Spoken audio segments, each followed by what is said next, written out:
اسلامی تعلیمات ہم کو کیا آواز دیتے ہیں؟ آج سے 1450 برس پہلے یا 1500 برس پہلے محسن انسانیت رحمت للعالمین سرور کائنات حضرت محمد الرسول اللہ صلی اللہ علیہ وسلم نے، آپ کو یاد ہونا چاہیے، انہوں نے حلف الفضول کے نام پر نبوت و رسالت حاصل کرنے کے بعد بھی اس معاہدے کو یاد فرماتے تھے۔ 20 سال کی عمر میں آپ نے حلف الفضول کے اندر جو معاہدہ ہوا تھا، فضول یہ فضل سے، فضل کی جمع فضول، 3 فاگ مل کر کے ایک جمع ہوا، وہ لوگ جو تھے آپس میں قتل و غارت گروانے، وہ فضل نام تھا، اسی حساب سے ان کو فضول کا نام دیا گیا، اور ایک معاہدہ امن ہوا تھا، مکے کی سرزمین پر ایک معاہدہ ہوا تھا، تمام کفار مکہ، قریش اور تمام قبیلے جمع ہو کر کے، جس میں نبی کائنات بھی 20 سال کی عمر میں آپ نے اس معاہدے کے اندر شرکت کی تھی، اور آپ نے اور اس کا معاہدے کی چند بنیادیں تھیں۔ نمبر 1، ہم ایک دوسرے کے گردنوں کو بلا وجہ نہیں ماریں گے، عدل و انصاف قائم کریں گے، امن و سلامتی کے لیے قربانیاں پیش کریں گے، اور ایک دوسرے کی عزت و آبرو سے ہم کھلواڑ نہیں کریں گے۔ اس طرح کے چند اصول اور قواعد تھے جس میں نبی کائنات صلی اللہ علیہ وسلم بھی شریک تھے، اور جب آپ نبی بنائے گئے اس وقت بھی آپ یہ کہتے تھے، یاد کرتے تھے اس معاہدے امن کو، کہ آج بھی اگر دنیا اس معاہدے کو قائم کرتی ہے تو میں چاہوں گا کہ میں اس کا ایک ممبر بنوں اور میں اس کے اندر شریک ہوں۔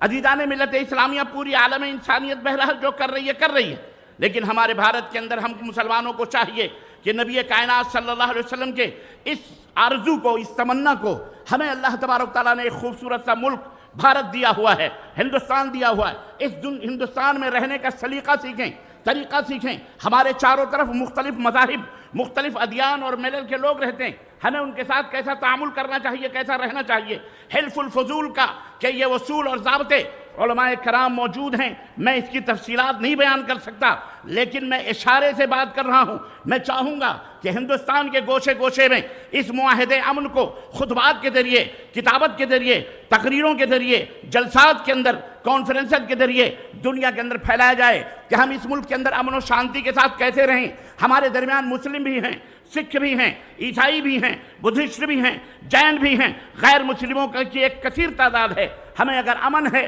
لینا ہے، تو حلف الفضول کے طریقے پر ہمیں بھی بھارت کے اندر ایسے معاہدے امن قائم کرنے ہیں۔ محلے محلے، شہر شہر، جس طرح ہم جمعیتیں قائم کرتے ہیں، اسی طرح ہمیں گلی کوچوں میں کمیٹیاں قائم کرنا چاہیے۔ چاہے کسی کا بھی تیوہار آئے، چاہے کسی کی بھی عید آئے، ایک خون کا قطرہ نہیں گرنا چاہیے۔ تیوہار اس لیے نہیں آتے کہ دہشت اور اس کے ذریعے رعب پھیلایا جائے، تو کسی کے پوجا اور عبادت کا مقصد یہ نہیں ہوگا کہ دنیا چیخے، کراہے، تڑپے اور یتیم ہو جائے اور عورت جو ہے بیوہ ہو جائے۔ اس لیے نہیں تیوہار آتے، خوشی و مسرت کا پیغام لے کے آتے ہیں۔ لیکن آج بھارت کا ماحول ایک ایسا بنا دیا گیا ہے کہ جس کے اندر جب کوئی بھی کسی کا تیوہار آتا ہے تو رونگٹے کھڑے ہو جاتے ہیں، کلیجے دہل جاتے ہیں، پسینے آتے ہیں، خوف و دہشت کا ایک ماحول ہوتا ہے، گھروں کے اندر لوگ بند ہو جاتے ہیں۔ وجہ کیا ہے؟ مسلمانوں، تمہارے پاس وہ نسخہ کیمیا موجود ہے، وہ نسخہ کیمیا محمد الرسول اللہ صلی اللہ علیہ وسلم کا وہ عہد اور پیمان تھا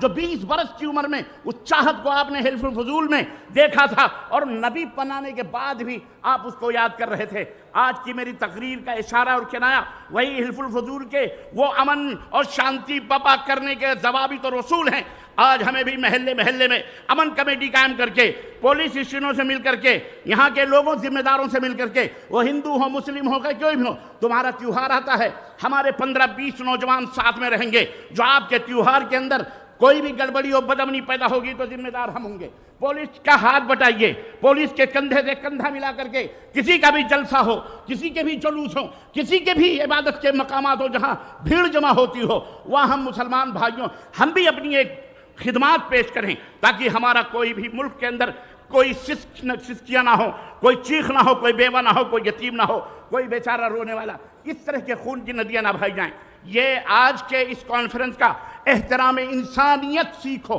احترام انسانیت کا آج کے میری تقریر کا لب لباب تھا۔ عزیزان ملت اسلامیہ، آؤ مل جل کر کے ہم نے بھارت کے اندر امن و سلامتی، پیار و محبت، اخوت و بھائی چارگی کے خوشبوؤں سے اس کے ذرے ذرے کو مہکائیں، اور ان دشمنان کو جو ہمارے بھارت کو ٹکڑے ٹکڑے کے اوپر لگے ہوئے ہیں، ان کے لیے اگر ہتھیار نہیں تو اپنے دعاؤں کا ہتھیار استعمال کریں۔ اللہم اہد قومی فإنہم لا یعلمون، اللہ انہیں ہدایت دے یہ نہیں جانتے یا اللہ انہیں نیست و نابود کر دے، ان کے اوپر قہر کی بجلیاں اتارے۔ اللہ تعالی ہمیں امن و سلامتی سے اپنے وطن میں رہنے کی توفیق عطا فرمائے، اور ہم سب کو مل جل کر کے ایک دوسرے سے محبت اور الفت کرنے اور دیش اور وطن اور اپنے ایمان اور اسلام کی خدمت کرنے کی توفیق عطا فرمائے۔ آمین یا رب العالمین۔ وصلی اللہ علی نبینا محمد وعلی آلہ وصحبہ اجمعین۔ والسلام علیکم ورحمۃ اللہ وبرکاتہ۔